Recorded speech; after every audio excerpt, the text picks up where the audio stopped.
ذكر النبي محمد صلى الله عليه وسلم في أحاديث كثيرة من العين وأثبت العين، وربنا سبحانه وتعالى ذكر حتى في القرآن: وإن يكاد الذين كفروا ليزلقونك بأبصارهم لما سمعوا الذكر ويقولون إنه لمجنون وما هو إلا ذكر للعالمين. دي آية بتثبت العين، فرجع البصر إلى آخر الآيات دي. طيب في الأحاديث يقول النبي صلى الله عليه وسلم في حديث له: كلكم معيانون إلا من بورك، يعني كلكم معيانون إلا من بورك، يعني من قال تبارك الله. كلنا بنصيب بالعين، يعني العين ما مشخصة بشخص معين، كلنا بنصيب بالعين، لكن فرقك انت مع الشخص الآخر التفاعل النفسي، يعني انت نفسك بتتفاعل بطيء، ما بتحاضر الإنسان اللي عينته في اللحظة، يمكن تصيبه بعد شهر، بعد أسبوع، بعد 5 يوم، 6 يوم، بعد ساعات. فرق بين الآخر المعروف فلان ده عاين أنه فلان ده نفسه تتفاعل بسرعة وبيلحقك بالعين في نفس اللحظة، ده فرق بيناتهم. انت ما دعيت ببركة وهو ما دعا ببركة، انت بتصيب بالعين وهو بيصيب بالعين، لكن في المشهد الحاصل قدامك بيشوف أنه فلان ده علق وانت علقت، أو فلان ده علق وانت ما علقت. هو طوال أصابك بالعين، أصاب الشخص ده بالعين، وبيعتبر أنه الإنسان ده تعيس وإنسان ما فيه خير وإنسان شرير وده عاين وده حسابات الناس. يبقى الكلام ده خطأ. ليه؟ لأنه الصالح ممكن يعين الصالح، والعين ما على كيف الإنسان العائن أبدا، ما على كيفك. يعني أنت ممكن تصيب نفسك وممكن تصيب زوجتك وممكن تصيب طفلك وممكن تصيب الآخرين بالعين، بشرط أنك تدعو بالبركة. إذا كان دعيت بالبركة يمكن ربنا سبحانه وتعالى يحفظ عينك من الآخرين. ويقول النبي صلى الله عليه وسلم: العين حق تدخل الرجل القبر وتدخل الجمل القدر. ويقول النبي صلى الله عليه وسلم: العين حق ولو كان شيء سابق القدر لسبقته العين، وإذا استغسلتم فاغتسلوا.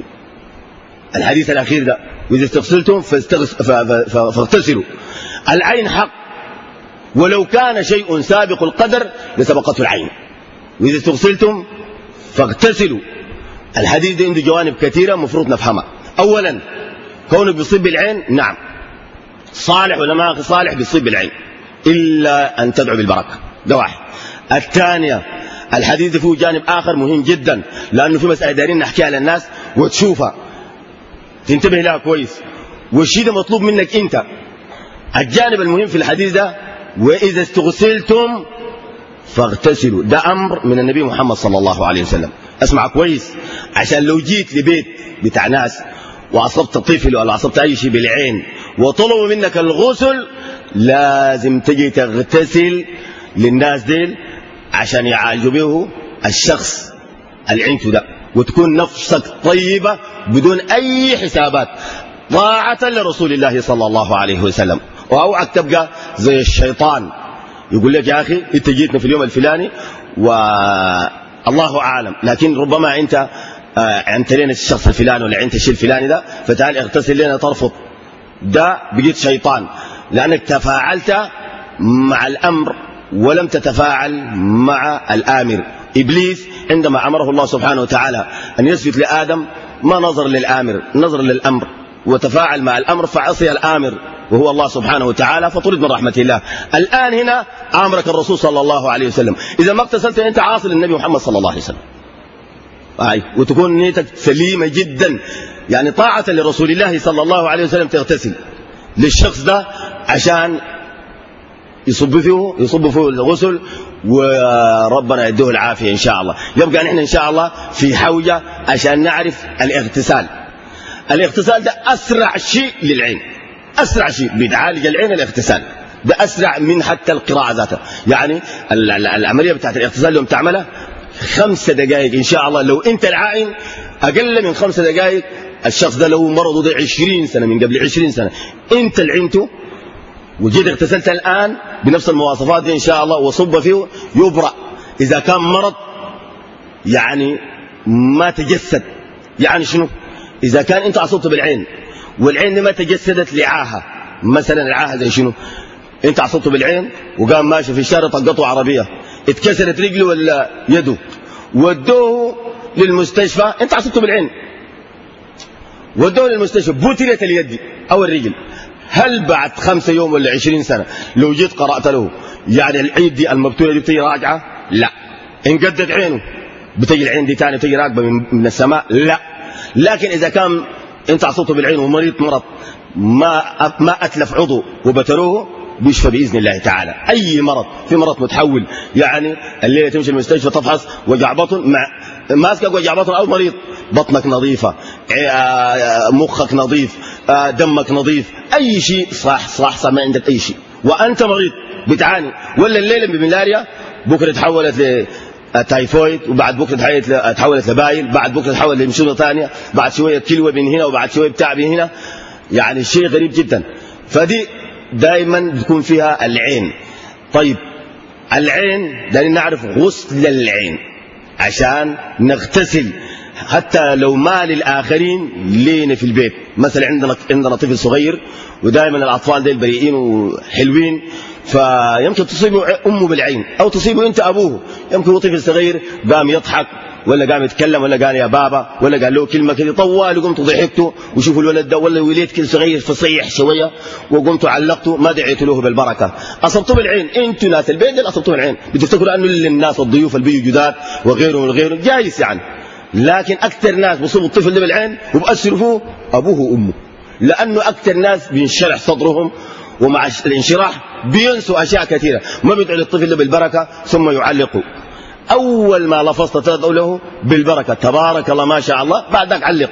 لكن لو نسيت الكلام ده وعلقت قد تصيبه بالعين، قد تصيبه الآن وقد تصيبه بعد يومين أو 3 أو 4 على حسب تفاعل النفس بتاعتك. احنا دارين نعرف غسل العين، دارين نعرف كيف نغتسل للعين حتى يصب للمريض ويبرأ بإذن الله تعالى. طيب أولا غسل العين كالآتي: يأتي يجيبوا لك جردل صغير فيه مويه باردة، جردل كورة بتاع، ما يضعه في الطرابيزة، يكون في زول ماسكه، زي ده. لو فتر ما ينزله في الكورة في الأرض ولا في الطرابيزة ويمسك واحد تاني، لا، يدي له واحد تاني يمسكه. طيب يمسك المعونة اللي فيه المويه دي تكفي للصبة، يعني بعد ما يعمل فيه العملية اللي يصبها فيه، يعني مويه بسيطة ما كثيرة خالص. يكون ده شخص ماسك المعون كده واقف، يجي العائن مثلا أنا مطلوب من الغسل، كيف أجي أغتسل؟ وهل في ذكر معين أنا أقوله؟ ما في ذكر، ما وارد في غسل العين أي ذكر. العدد واحدة موجودة. طيب أول شيء تعمله تجي تدخل يدك اليمين وتكب مويه في خشمك. شوف، أول حاجة تكب المويه في الخشم، تتمضمض، دي اسمها المضمضة، تتمضمض بيمين وشمال، تحرك يمين وشمال، ثم تمج. المج يختلف من المضمضة. لما تكب المويه في خشمك وتعمل كده ده إنسان بيتمضمض، لكن البموج بيعمل كده، بصم خشمه وبحرك المويه يمين وشمال، تتمضمض وتمج وتتف في المويه دي. بعد ما تمضمضتها ومجيتها تبزخ في المويه دي أول غسلة. ثاني غسلة برضو يدك اليمين تقوم تغسل وشك غسلة واحدة كلها وتحطه في الماعون ده. المرة الثالثة بتدخل يدك الشمال، دخل الشمال دي بتغرف مويه، بتغسل شنو؟ تغسل المفصل ده بتاع يدك اليمين لغاية المفصل ده بس، بتحطه هنا. المرة اللي بعدها بتدخل يدك اليمين، شيل مويه، بتغسل كفك الشمال دي بتغسلها بتحطها هنا. اللي بعدها يدك الشمال تغرف مويه، بتغسل المفصل ده بتغسله تمسحه كده وبتحطه هنا. اللي بعدها اليمين للشمال نفس المفصل بتحطه هنا. اللي بعدها الشمال للرجل، الرجل المحلة دي هنا، رجل الحته دي لغايه المفصل ده بس تمسحه زي ده حته. اللي بعدها اليمين للرجل برضه نفس المحله دي تمسحها كويس وتحطها. اللي بعدها الشمال لليمين، يعني تدخل يدك وللركبه بجوا للملابس دي لانه دي عوره ما تكشفها، تدخل يدك بجوا الركبة دي كلها تمسحها. الحتة اللي بعدها اليمين للشمال بنفس الطريقة. وآخر الغسل يدك الشمال تدخل يدك بجوا لعدتك دي بضاعتك دي كلها تمسها بورا وقدام وبتاع، وتقوم تحتها في المويه دي والشخص ده ماسكها. تجيب الزول المريض ترقده في الفراش، فراش شوال المهم ترقده ويفشده على الارض، ترقده على بطنه كده، وتشيل المويه دي تكشع له في ظهره هنا في راسه فوق هنا، وتشيل المعون ذاته تكفيه فيه. اقل من 5 دقائق اي مرض بالعين ربنا بيشفيه. ده اسرع طريقه للعين. واضحه؟ واضحه؟